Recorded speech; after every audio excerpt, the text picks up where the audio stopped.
warga IGF sekalian, selamat datang di podcast Integrated Genome Factory atau podcast IGF. Seperti janjiku yang beberapa waktu lalu, bahwasanya podcast ini akan berkelanjutan dan akan membahas terkait dengan riset-riset multiomics dan juga aplikasinya. Oke. Nah, untuk episode kali ini kita akan ngebahas tentang riset mengenai genomik. Oke. Nah, di sini sudah ada tamu kita yaitu Mas Daniel Saputra Wahyudi yang kebetulan kemarin memainkan peran sebagai siapa yuk? Ketahuan kali ini. Ini buat teman-teman yang kemarin udah nonton Sowen, kita habis bikin. Wih, terima kasih penonton bayaran, terima kasih. Kita kemarin udah buat apa ya? Official trailer betul parodi banget. Dengan sore. Jadi kalau teman-teman yang udah masih tersore-sore, terus udah abis nih tersore-sorenya, ada lagi tersowen-sowen. Nah ini yang menjadi Jonathannya. Betul kan? Betul. Oh iya benar, oke. Oke, kita mulai karena episode pertama ini, episode kedua. Jadi pertama-tama itu kemarin kita lebih fokus ke ngebahas multiomics secara umum dan juga terkait dengan acara besar yang kita selenggarakan beberapa waktu lalu. Nah ini bajunya nih. Sorry. Oke, itu ya. Kita jadi kemarin tahun lalu mengadakan Jogja Multiomics Update 2025. Wow. Tahun ini. Dan tahun depan kita akan mengadakannya lagi Jogja Multiomics 2026. Jadi stay tune aja buat event-event gede kita. Dan baik lagi. Kita mau ngebahas tentang riset genomik. Yes, betul nih. Seperti janjinya yang beberapa waktu lalu ya di episode pertama kita akan ngebahas step by stepnya nih dari riset genomik, transkriptomik hingga terakhir aplikasinya terhadap dunia maya. Dunia apa ya? Banyak ini Mas. Dunia kehidupan sehari-hari lah. Nanti aplikasinya apa aja, gunanya buat apa sih, kayak grafik-grafik nggak jelas gitu ya kan. Oke. Mungkin bisa perkenalan dulu nih untuk narasumber kita. Nah, Mas Daniel ini siapa, backgroundnya apa, dan ya silahkan perkenalan. Oke, thank you. Ini aku nyebut teman-teman ya apa nih?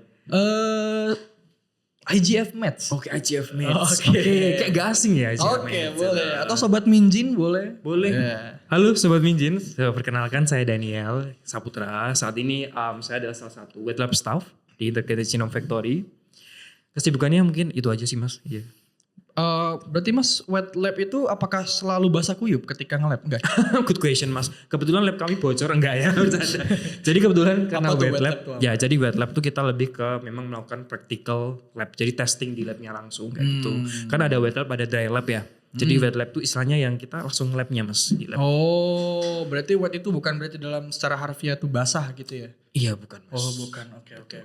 Oke Mas, karena Mas sudah berkecimpung di dunia lab ya kan, udah sering ngotak-ngatik DNA gitu. Wah asik. Udah sering bereksperimen dengan pipetnya, micropipetnya gitu kan. Yeah. Udah pasti gak asing lagi dengan istilah apa itu genomik, genetik gitu. Nah mungkin bisa dari awal banget nih ngejelasin biar teman-teman Minjin tahu, IGF Maths juga tahu apa sih sebenarnya genomik itu dan ruang lingkupnya tuh sampai mana gitu batasannya untuk mempelajari genomik ini. Mungkin bisa dijelaskan Mas. Wah ini sebenarnya menarik banget Mas. Karena sekarang tuh kita berada di dunia yang memang fokusnya di genomik semuanya ini. Nah kalau teman-teman pastinya pernah dengar ya ini genomik. Itu sebenarnya ilmu sih. Jadi cabang ilmu yang memang mempelajari keseluruhan DNA di sel. Misalnya let's say kayak gitu. Karena kan kita tahu ya kita semua makhluk hidup di sini. Mungkin ada yang gak hidup juga di sini. Mungkin ada yang nonton. Yes. Tapi pasti semua makhluk hidup tuh dia punya DNA Mas. Nah DNA-nya tuh sebenarnya tidak hanya di nukleus Mas. Tapi ada juga yang di mitokondria atau misal di dia ada juga yang di kloroplas. Jadi kalau genomik tuh mempelajari keseluruhannya. Jadi the whole keseluruhan DNA di dalam sel kayak gitu. Nah kalau kita bicara masalah ruang lingkupnya. Sebenarnya genomik itu bisa dikatakan cukup luas Mas. Sesuai dengan namanya sebenarnya kalau genomik itu ya kita mempelajari sequence DNA yang kita punya di dalam sel semuanya gitu. Tapi kalau kita bicara masalah aplikasinya itu bisa sangat-sangat bercabang kemana-mana. Misal kalau kita bicara masalah health itu hubungannya kita bisa tahu nih misal seseorang punya mungkin gen yang berbeda dengan orang lain atau mutasi bisa menimbulkan penyakit. Jadi kita bisa discovery awal di sana. Atau mungkin kayak kita bicara masalah apa sih Mas pangan ya Indonesia luar biasa. Ya, kayak padi dan lain sebagainya. kita pengen bikin organisme yang mungkin tahan resisten terhadap kondisi tertentu, ya mau gak mau kita pelajari dulu gennya Mas, genomnya kayak gitu. Jadi lebih ke sana Mas. Nah, aku tuh pernah, ini menarik ya. Nah, aku pernah baca di Kumparan, di artikel Kumparan. Itu katanya peneliti ingin mencoba menghidupkan, bahasa simplifikasinya mungkin menghidupkan bison yang telah punah. Nah itu gimana caranya tuh? Kan itu kita udah nggak bisa lagi tuh, udah punah, nggak ada organismenya tuh. Itu gimana caranya Mas? Kira-kira Mas? Wah, sejauh yang saya tahu Mas, itu memang sangat-sangat apa ya? Ide yang wow banget Mas kalau saya bilang. Karena sebenarnya kalau misalnya kita bicara masalah hewan yang sudah punah, pastinya kan organismenya udah nggak ada. Betul. Cuman DNA-nya mungkin masih tersisa di fosil-fosilnya. Jadi yang bisa dilakukan bisa jadi mereka isolated DNA, kemudian mungkin mereka bisa masukkan ke sel yang misalnya kayak sel apa ya? Sel yang aktif membelah, sel yang memang menjadi wadahnya, supaya at least mereka dapat kode-kode gennya ini Mas. Sehingga secara tidak langsung nanti fenotip yang dihasilkan mungkin bisa mirip, tapi mungkin gak 100% mirip juga. Oke. Berarti organisme yang udah punah di masa lampau pun meninggalkan jejak DNA-nya gitu, buat kita bisa pelajarin juga ya. Betul. Menarik banget. Oke, tadi kan Mas juga sempat mention soal hidup dan mati si organisme itu kan. Nah kalau virus, dia itu termasuk mati atau hidup Mas? Wah ini good question Mas. Saya takut diserang oleh orang-orang yang ahli di bidangnya. Nah itu gimana cara secara genomik apa yang dipelajarin? Gimana cara mempelajarinya? Kan tadi katanya kalau genomik tuh ya mempelajari yang hidup dan tidak hidup. Yes. Nah apakah yang hidup doang, apa yang mati doang? Nah kalau virus gimana tuh? Ini menarik banget Mas. Kalau misal kita bicara masalah organisme yang hidup, kan kita bisa katakan sel itu organisme yang paling kecil yang tanda kutip hidup ya. Cuman kalau virus bedanya di sini virus dia punya genetik material, cuman dia nggak bisa hidup sendiri Mas. Dia butuh inang. Jadi itu bisa dikatakan biasnya tuh di situ. Jadi mungkin bisa dikatakan yaitu di jembatan antara makhluk yang hidup dan juga makhluk yang non hidup. Ini mungkin nanti teman-teman yang memang expert di bidangnya bisa explain lebih nih. Cuman setahu saya seperti itu. Dan bagaimana kita mempelajarinya ya karena virus yang kita bisa identify dari genomnya. Bisa dari DNA-nya atau RNA-nya Mas, seperti itu.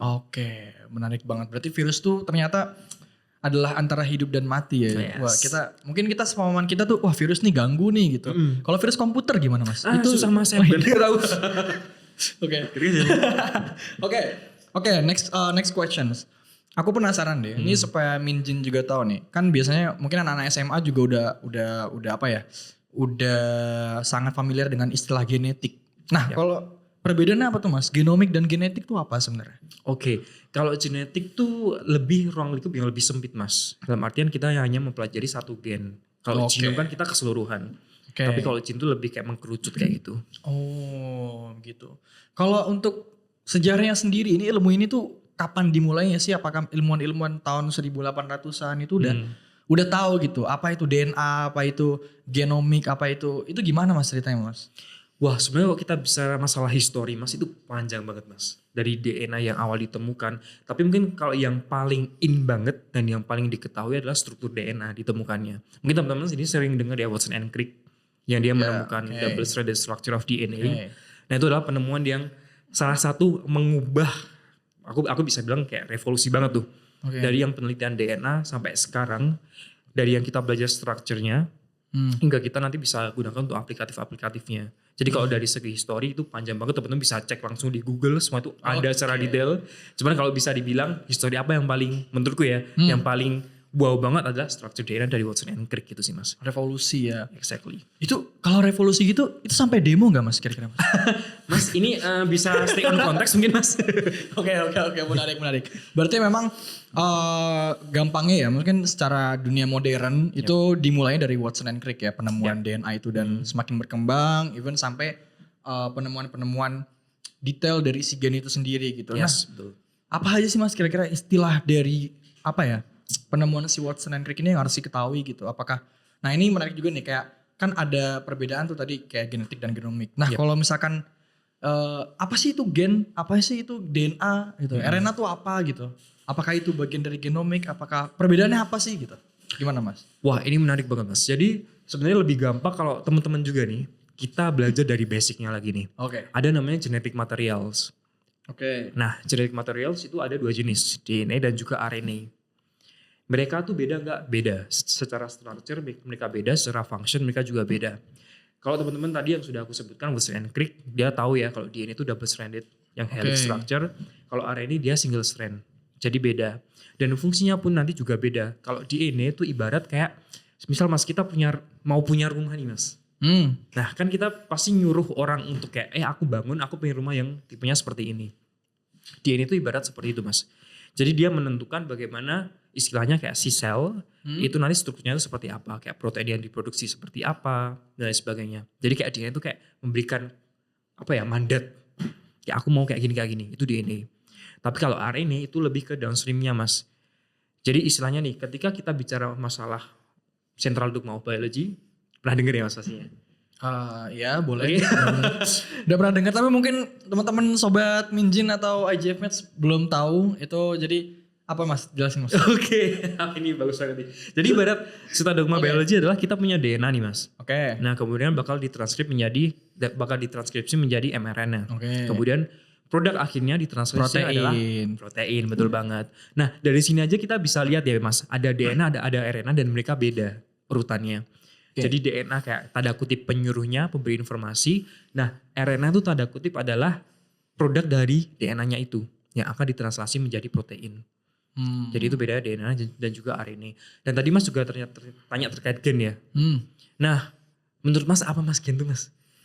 Gen itu ya gen Z, gen alpha gitu yang kayak. Oke. Baik. Kalau aku kan masih S1 ya, jadi mohon jangan dihujat gitu kan. Kalau menurutku itu gen adalah sebuah bagian yang ada di dalam DNA, yang dikandungan gen A. Jadi gen itu kayak dia masing-masing punya perannya. Jadi banyak gennya tuh gen itu banyak dan dia punya peran masing-masing. Misalkan gen untuk pembentuk misalkan mata, yang membuat tinggi badan, yang membuat rambut gitu. Jadi ada spesifiknya gitu. Jadi gen itu bukan satu aja, tapi dia itu adalah bagian-bagian yang ada di dalam DNA itu. DNA itu bentuk keseluruhannya, kayak tadi yang dijelaskan Mas itu double strand gitu. Ini ngetes ya. Ini betul banget teman-teman ya. Jadi mungkin lebih kan ya Mas, lebih. Aku menambahkan aja sih. Tadi udah bener banget kata Mas Minjin. Jadi ibarat DNA itu kan molekul yang panjang Mas. Ini tolong editor dikasih lambang DNA yang panjang ya. Jadi kan DNA tuh panjang nih Mas. Nah sebenarnya gen itu adalah kayak segmen-segmen di DNA. Jadi dari DNA yang panjang itu ada part-part tertentu yang dia mengkode protein spesifik. Kayak gitu. Nah kenapa DNA itu harus punya gen Mas? Karena faktanya adalah si DNA yang panjang itu gak hanya mengkode satu jenis protein, tapi bisa beragam based on region yang disebut gen tadi. Jadi misal dalam satu strand kita punya gen A, gen B, gen C, ya artinya kita punya beberapa jenis protein yang akan dihasilkan. Gitu Mas. Berarti bener ya tadi yang udah aku jelaskan ya. Kalau gen itu adalah bagian dari DNA yang nah itu nyambungnya ke dogma central dogma of biology. Betul banget nih. Gitu teman-teman gitu. Tadi kita udah ngomongin soal sejarahnya, terus apa perbedaan gen, terus DNA, terus RNA juga gitu. Karena aku mau nanya nih, setelah kita mempelajari berbagai macam ilmu genomik ini ya dengan seluruh ruang lingkupnya, itu tuh relevansinya buat kehidupan kita apa nih? Kan nggak mungkin dong semua orang itu suka banget di lab gitu kan ngurusin DNA gitu. Nah outputnya apa sih? Dan kira-kira dalam industri tuh gimana nih biar masyarakat tuh bisa terdampak lah dari ilmu ini gitu kan. Kalau misalkan ilmu komunikasi oke, jelas lah outputnya bisa berkomunikasi dengan baik. Ilmu psikologis kalau misalkan nanti ada orang yang mungkin kena gangguan mental itu bisa konsultasi gitu kan masalah psikisnya. Kalau misalkan kedokteran kalau ada yang sakit kita bisa ngobatin. Nah kalau di genomik ini gimana nih maksudnya? Kira-kira Mas? Wah ini menarik banget Mas. Mungkin aku bisa kasih salah satu contoh di bidang rakit medicine ya Mas. Mungkin yang memang beririsan dengan saya. Jadi mungkin di sini teman-teman pernah dengar yang namanya personalized medicine? Iya oke. Sepertinya pernah dengar. Betul. Mungkin teman-teman mungkin kayak zaman dulu nih. Mungkin kan sering kali misal kita sakit apa, kita dikasih obat yang memang udah ada di pasaran itu aja. Cuman kita sekarang mengarah ke yang namanya personalized medicine. Artinya adalah kita diberikan obat yang sesuai dengan profil genetik kita. Oke. Itu karena faktanya adalah misal nih ada 2 orang yang sakit mas. Dan di pasaran ada let's say obat jenis A. Oke. Mungkin si orang pertama tuh langsung sembuh mas. Tapi orang kedua mungkin dia gak terlalu terdampak sama obat itu. Oh, oke. Karena dia tidak merespon obatnya. Karena itu depends on genetic information yang dia punya, DNA yang dia punya. Ada yang namanya pharmacogenomic, pharmacogenetics. Nanti kita bisa bahas lebih detail. Cuma di sini adalah kalau lebih ke aplikatif adalah ketika kita tahu profil dari genetik dari seseorang, kita bisa memberikan obat yang sesuai dengan profilnya dia. That's why personalized medicines itu lebih akurat, terutama untuk orang-orang di zaman sekarang yang kita ya pastinya mau lah, kita udah bayar terapi obat mahal-mahal, ya kita mau efek yang paling sesuai sama penyakit kita dong, sama kita, genetik materialnya kita. Itu mas. Oke, menarik banget nih untuk aplikasinya. Aku sedikit nanya-nanya lagi ya mas ya. Yes. Kalau personalized medicine itu dia bisa untuk semua penyakit atau memang penyakit tertentu aja mas yang bisa di personalize itu gitu? Karena kan kayak ya udah banyak lah obat-obat tersebar kan kayak paracetamol itu kan umum banget ya, dan dia nggak tahu orang ini tuh gennya kan beda-beda. Ya udah ya kalau lo misalkan sakit kepala atau apa ya udah obatnya ini gitu.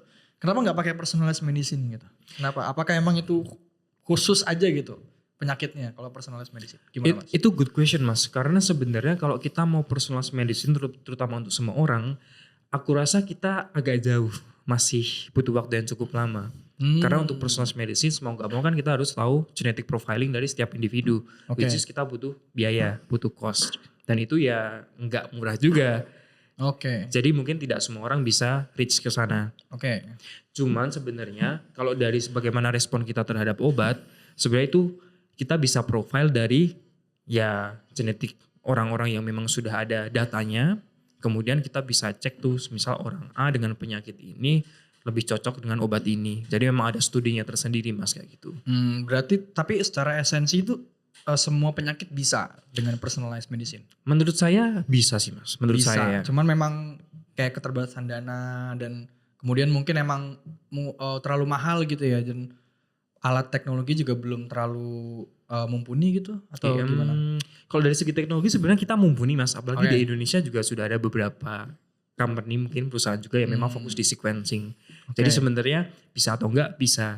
Cuman mungkin kita butuh waktu aja sih buat kesananya. Oh berarti emang beberapa tahun lagi mungkin Indonesia mas. Why not ya? Kita mungkin sudah kesana juga. Iya bisa jadi betul. Bisa jadi benar. Oke. Kalau hubungannya dengan pangan, misalkan deh, ini kan tadi kesehatan nih, ya kan? Kalau ke pangan gimana tuh? Nah, menarik nih mas. Contoh nih mas, kita hidup di lingkungan yang kondisinya semisal tidak menentu mas. Mungkin ada tumbuhan pangan yang dia bisa resisten terhadap kondisi tertentu, misalnya dia tahan kekeringan. Tapi ada tumbuhan yang dia nggak tahan kekeringan. Nah, itu kita bisa profil dari genomnya. Jadi kita bisa tahu, misal memang untuk tumbuhan yang tahan kekeringan, dia punya gen A misal. Yang ternyata tumbuhan yang gak tahan sama kekeringan, dia gak punya. Aplikasinya gimana? Aplikasinya lebih ke untuk pemulihan tumbuhan nantinya mas. Jadi misal kita pengen bikin padi yang lebih tahan kekeringan. Dengan genetic modifications misal kayak gitu. Nanti kita bisa ke arah sana mas. Itu gimana caranya mas? Maksudnya kayak kita sebagai orang awam aja, itu kan kecil ya mas ya? Sangat mikroskopis gitu. Betul. Gimana caranya kita untuk bisa meneliti si gen-gen ini gitu? Itu menarik banget mas. Jadi mungkin ini salah satu ilmu yang udah mulai muncul ke permukaan. Namanya adalah sequencing mas teknologinya. Sequencing. Jadi mungkin teman-teman juga udah pernah dengar semua ya sequencing. Jadi intinya adalah sequencing itu kita pengen tahu urutan basa. Jadi kan kalau DNA kan strukturnya itu ada yang namanya nukleotida mas. Jadi nukleotida salah satu komponennya adalah basa nitrogen. Adenin, guanin, cytosine dan juga thymine. ATGC ya. ATGC. Nah mungkin teman-teman di sini pernah nonton Spider-Man? Yang itu kan pasti ada sering tuh kayak DNA terus kayak modifikasi film-film. Nah kalau sequencing kita fokusnya adalah kita pengen tahu urutan bahasanya itu mas. Karena itulah yang menentukan fenotip atau karakteristik dari suatu individu, suatu organisme kayak gitu. Caranya yaitu dengan sequencing kayak gitu mas. Nah itu berarti kayak pakai teknologi itu ya? Betul, kita pakai teknologi.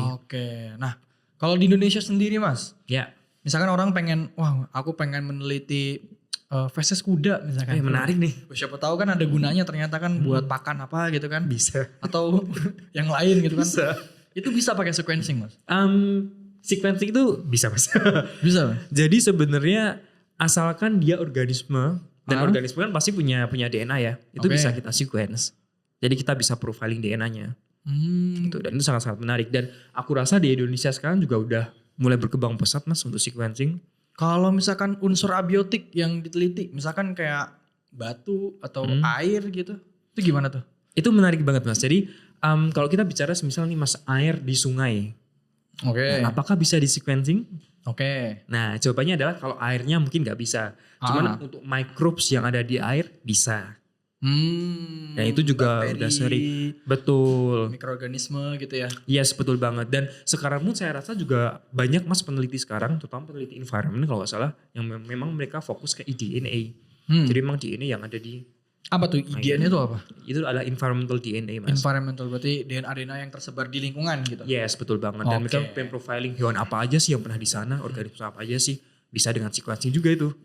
Berarti sebenarnya riset genomik Indonesia tuh udah cukup maju ya untuk di bidang ini ya, kayak punya teknologinya berarti mas? Teknologi kita punya banget mas. Dan kapasitas juga saya rasa udah mumpuni banget mas di Indonesia.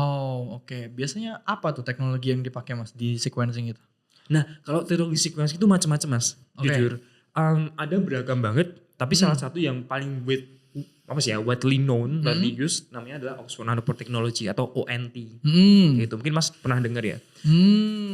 Ya. Jadi sesuai namanya Oxford Nanopore Technology.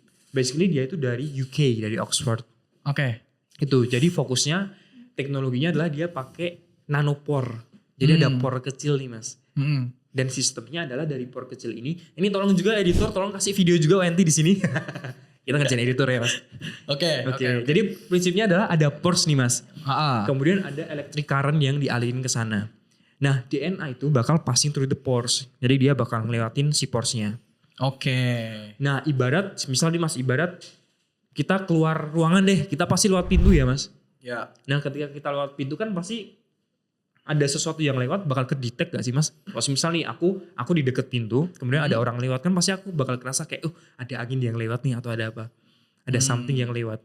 Istilahnya seperti itu. Jadi ketika ada DNA yang passing through the pores, ada disrupsi mas. Disrupsi dari si current-nya itu. Dan itulah yang bakal ditranslate nanti ke basa nitrogennya itu. Pakai electric current itu ya? Yes. Kalau makhluk astral, nah biasanya kan kita suka mendeteksi itu kan mas ya? Kita suka mendeteksi, wah bulu kuduku berdiri nih. Ada nih makhluk astral. Gitu. Nah itu bisa nggak mas pakai current tuh, pakai apa? Elektrik gitu? Itu kayaknya pendeteksi nggak mas? Studi lanjut mas, bisa buat skripsi mungkin ya itu. Astral pun bisa. Agak jauh ya. ONT tadi mas. Nah ONT itu yang nge-sequencing itu O atau T mas? Atau dua-duanya mas? Dua-duanya mas, soalnya ada N-nya di tengah. Both. Selain ONT ada apa lagi mas teknologi sequencing tuh? Ada juga namanya PacBio mas. Kalau ini dari US nih. Kalau tadi kan dari UK nih, sekarang dari US. PacBio ini juga unggul juga mas, bisa aku bilang. Karena dia akurasinya tuh tinggi banget mas. Nah gitu. Dan dia bisa long read dan juga short read sequencing. Jadi buat DNA yang panjang bisa di sequencing, DNA yang pendek juga bisa di sequencing. Sama-sama dari PacBio, cuman nama platformnya beda. Bukan nama platform sih, nama apa ya? Nama mesin mungkin ya. Ada namanya Onso dan juga Revio kayak itu. Jadi bisa disesuaikan sama peneliti kayak gitu mas. Hanya dua itu ya yang menjadi market leader deh. Apa ada lagi mas kira-kira? Ya pasti ada lagi mas. Ini juga ada salah satu jenis sequencing yang dari dulu banget mas. Udah dipakai namanya Sanger sequencing. Sanger. Saya lupa tahun berapa tapi udah 1900-an mungkin. Udah lama banget sih mas. Nah even dia udah lama, cuman dia tuh masih sering juga digunakan sampai sekarang mas. Iya, kenapa tuh? Karena dia akurasinya bagus, tinggi, dan kalau dari segi cost dia juga lebih terjangkau. Gitu. Dan saya pun juga pernah ngelakuin penelitian juga waktu itu, dan kita juga pakai Sanger sequencing juga mas. Dan so far ya so good, masih bisa dipakai juga datanya. Kapan kita harus menggunakan Sanger? Kapan kita harus tadi yang PacBio dan ONT itu, long read, short read gitu? Gimana tuh?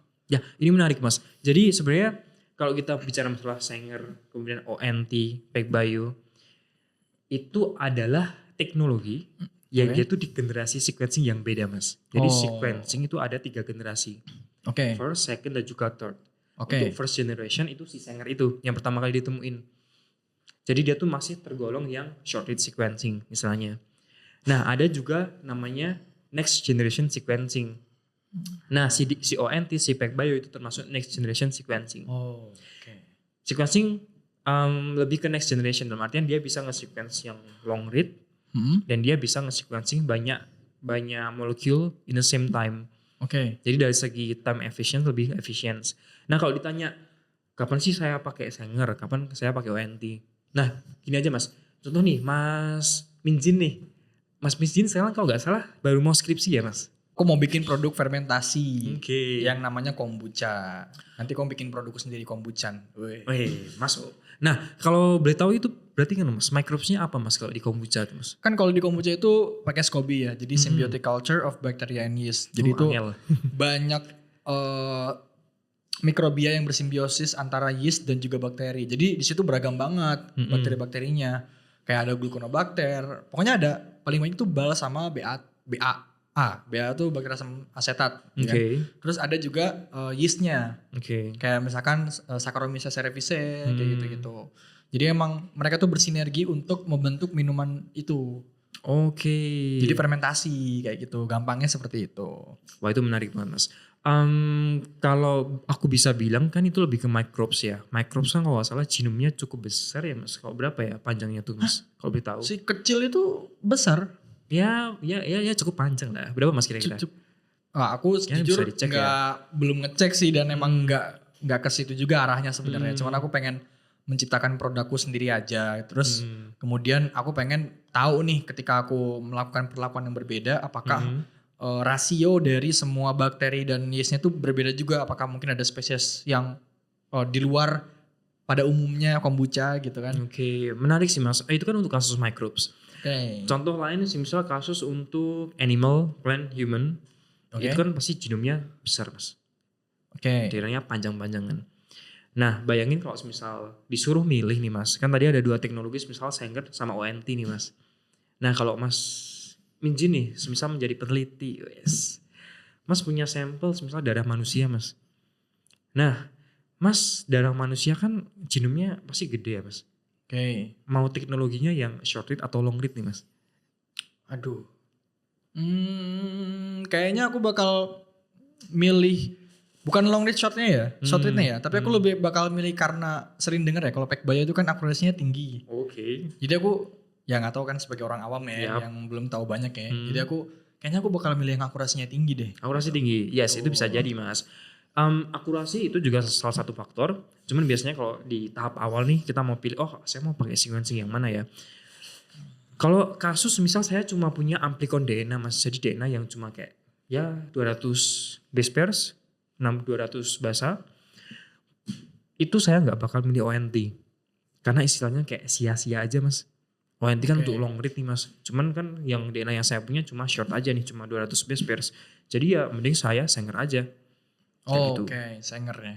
Ya, jadi kembali lagi itu depends on tujuan penelitian dan juga sampelmu itu seperti apa kayak gitu Mas. Kalau penelitian saya nih yang meneliti keanekaragaman dari suatu produk saya yang saya akan nggak ciptakan juga sih, yang akan saya create gitu ya. Itu cocoknya sequencingnya gimana tuh? Pakai apa tuh? Nah menarik Mas bisa lakuin pakai ONT karena di ONT betul ada salah satu layanan, salah satu layanan kita menyebutnya sebagai endorse metagenomic Mas. Ya. Apa itu metagenomic Mas? Kok nanya saya? Ada juga. Ini ada brosurnya ya. Ada brosurnya nih. Waduh. Wah ini luar biasa banget nih Mas. Banyak banget ya. Jadi ini kalau di ONT, ini saya sekalian promosi ya Mas. Ini ada IGF Mas. Ini boleh kan saya promosi di sini? Boleh. Jadi silakan. Integrated Genome Factory Mas. Ini salah satu company juga memang fokus di sequencing, teknologi sequencing. Dan salah satu layanannya adalah metagenomic. Jadi kita bisa identify. Jadi keseluruhan, misalnya Mas kan sampelnya tadi kombucha ya, berarti mau pakai kopinya atau mau pakai apa ya Mas? Aku bingung juga sih. Intinya si cairan itu aku pengen tahu lah ada berapa banyak nih si mikrobianya gitu. Ketika udah produk udah jadi gitu. ada rasionya apa aja nih yang ada di dalamnya mikrobianya gitu. Ya sebenarnya Mas bisa dari cairannya, Mas isolasi DNA, kan bisa dapat DNA macam-macam tuh. Kemudian nanti Mas bisa sequencing pakai tanda kutip metagenomic tadi itu, sehingga Mas bisa tahu keseluruhan mikroorganisme di dalamnya tuh apa aja sih gitu. Oh, metagenomic itu ya? Metagenomic. Oke.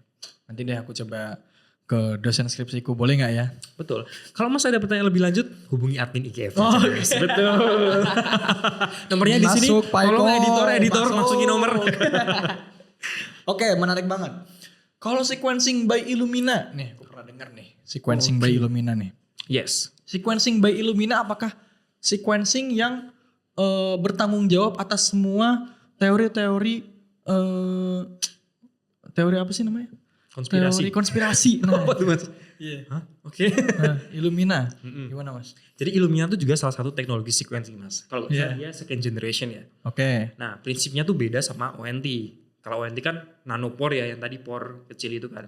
Kalau Illumina tuh mereka menyebutnya sequencing by synthesis. Sintesis. Jadi ketika mereka sintesis strand DNA-nya, sekaligus mereka melakukan sequencing di sana. Nah untuk akurasinya juga bagus. Dan di Illumina ini juga sebenarnya dia tergolong short read sih Mas, setahu saya. Dan Illumina ini juga sering juga dipakai oleh peneliti juga karena akurasinya juga tergolong tinggi Mas itu. Berarti masih dipakai sampai sekarang? Masih dipakai. Kalau di GF ada nggak kira-kira? Untuk di GF kita belum ada. Kalau mau ada mungkin tunggu kabarnya aja. Siapa tahu tiba-tiba ada. Oh kebetulan saya mau invest. Oh iya. Tapi kalau di IGF promosi lagi nih. Yang pasti ada kita ada 2 platform. Ada ONT dan juga PacBio.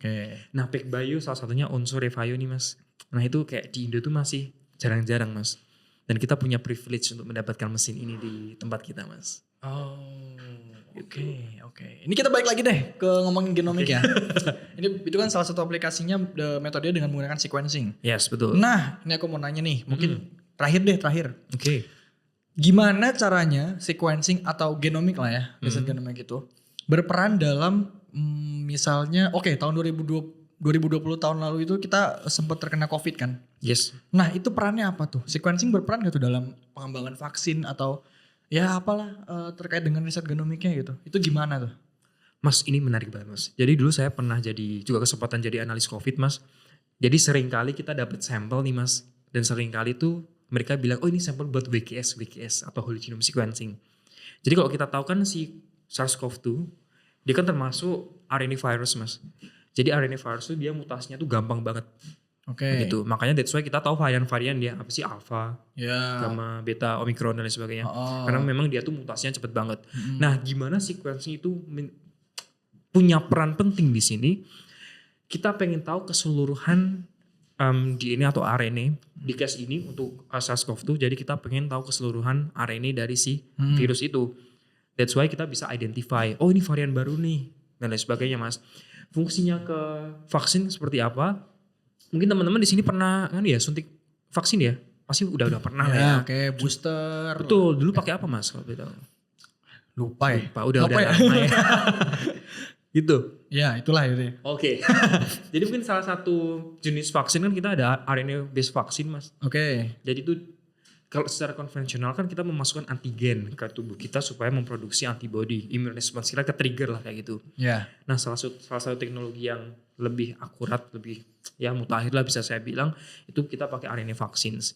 Jadi yang kita suntikan bukan dalam bentuk protein, tapi dalam bentuk RNA. Jadi tubuh kita nanti bisa memproduce protein yang memang dari si virus itu. Nah gimana kita bisa tahu si virus itu memproduksi jenis protein ini dan lain sebagainya? Ya kita tahu dari RNA virusnya. Makanya kembali lagi ke basic, kita harus tabu RNA virusnya seperti itu. Berarti RNA juga termasuk riset genomik Mas? RNA tuh transkriptomik. Berarti bukan genomik? Bukan, genomik itu DNA. Betul? Betul. Padahal dia itu kan bagian dari DNA juga awalnya. Tapi bukan genomik ya? Bukan Mas, itu udah termasuk kan Mas bidang studi yang lain. Bidang studi yang lain. Ada yang transkriptomik. Berarti nggak ada di pembahasan podcast ini harusnya ya? Mungkin next podcast kita bisa bahas lebih lanjut RNA. Mungkin menarik juga sih soal vaksin ini. Berarti lebih fokus ngebahas tentang RNA-nya. Vaksin, pengembangan vaksinnya itu dari RNA base gitu ya? iya, karena kita kan tahu RNA dari virusnya dulu mas. Jadi kita bisa tahu kan dia mengkode protein spike-nya dan sebagainya. Oke, menarik. Berarti ditunggu aja next episode-nya. Kita akan ngebahas tentang transkriptomik. Oh iya, beneran ya, saya tunggu nih episode 3 nih berarti. Nah buat teman-teman juga yang mau ada request dan pertanyaan penting terkait dengan riset apapun itu bisa hubungin nomor ini. Ya enggak bercanda. Oke, enggak jadi. Tulis di kolom komentar terus mau apa ya, pembahasan apa lagi yang ingin kita bahas di next podcast selanjutnya. Tapi untuk next podcast kayaknya menarik juga nih kalau kita ngebahas tentang transkriptomik secara mendalam ya. Menarik banget mas. Jadi sebenarnya urutannya gimana sih mas dari multiomics tuh? Kan di genomik nih awal-awal. Setelah itu apa? Genomics, transkriptomik, proteomik juga ada mas. Proteomics. Kita belajar protein juga. Oke. Sama yang lain juga masih ada lah. Oke, berarti nanti kita akan ngebahas kupas tuntas di IGF podcast ini satu persatu. Multiomics. Oke, mungkin terakhir nih mas. Yep. Mas Daniel sendiri sekarang kegiatannya ngapain dan mungkin nextnya ke depannya mau apakah terus di lab IGF jadi basah kuyup di lab gitu kan? Ya so far sih untuk sekarang saya masih mengabdi. Mengabdi ya? Mengabdi di Integrated Gene Factory. Oke. Tapi untuk kedepannya bakal studi lanjut lagi mas. Oke. Lebih fokus ke sana sih. Betul. Menarik. Berarti mas akan melanjutkan jenjang pendidikan yang lebih tinggi untuk memperdalam si genomik apa transkriptomik nih? Genomik. Karena genomik. Ya, bidang saya gene terapi. Oke. Tolong Indonesia gene terapi kita kembangkan ya. Oke, berarti akan lebih basah lagi kan wet lab ya? Oh iya. Iya. Gimana? Iya. Maaf. Oke, mungkin itu aja pembahasan kita terkait riset genomik. Ini kita udah banyak banget ngebahas tentang apa itu genomik, sampai ruang lingkupnya, sampai ke study case juga tadi ya kayak COVID gitu ya. Dan mungkin nextnya akan kita lanjutkan dengan pembahasan transkriptomik atau dan yang lainnya gitu ya. Oke, mungkin closing statement dari Mas Daniel sendiri apa nih buat teman-teman Minjin dan sobat IGF Maths? Wah, ini menarik banget teman-teman. Jadi kalau kita bicara masalah genomics itu ranah yang masih terus berkembang. As long as masih ada organisme yang hidup, genomik bisa dipelajari. Oke. Nah, permasalahannya adalah mungkin teman-teman ragu dan bingung nih. Kak, saya mau riset genomik harus kemana? Oke. Nah, Indonesia tuh udah gak kalah sama luar. Kita udah punya wadah di mana teman-teman tuh bisa menganalisis DNA. Salah satunya di IGF, Integrated Genome Factory. Layanannya apa aja? Banyak banget. Dan teman-teman bisa dari sampel data yang raw, jadi kayak dari sampel masih mentahan mas. Oke. Dikirim aja ke IGF, langsung dapat hasil. Berarti tadi bisa tuh feses kuda tuh kita kasih gitu. Why not mas? Bisa semua. Semua sampel kita bisa usahakan. Oke, siap. Kita bisa coba kayak gitu. Oke. Dan IGF ini kelebihannya juga mas, kita platformnya udah sangat cutting edge. Kita punya ONT, PacBio.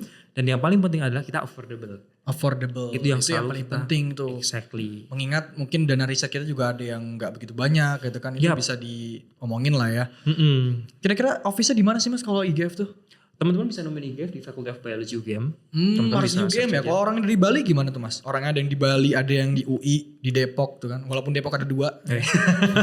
Bisa semua mas. Dimanapun itu teman-teman dari Indonesia bahkan dari luar Indonesia. Oke. Why not kalian bisa langsung ke IGF. That's why. Kalian bisa kontak langsung ke admin, konsultasi. Kita ada pre-customer meeting. Yes. Jadi kita bisa tahu keinginan kalian tuh apa sih. Kita bisa sesuaikan. Dan kalian bisa langsung kirimin sampel aja ke kami. Dan kami bisa olah semuanya. Mulai dari wet labnya, dry lab, bioinformatics. Kita bisa langsung dapat provide hasil. Jadi intinya sesimpel itu. Oke, berarti dari mana aja itu bisa ya. Yes. Oke, mungkin Sobat Minjin siapin aja penelitiannya. Kalau ada sequencing gak perlu jauh-jauh ke luar negeri. Ada IGF, langsung aja hubungin di nomor yang tertera di sini. Oke, sekian. Mungkin gitu aja dari kita. Kalau kalian suka di like dan jangan lupa follow Instagram kita juga karena kita akan banyak posting-posting terkait updates teknologi dan mungkin tentang layanan kita juga di Instagram. So see you on the next video, next podcast. Sampai jumpa dan stay classy.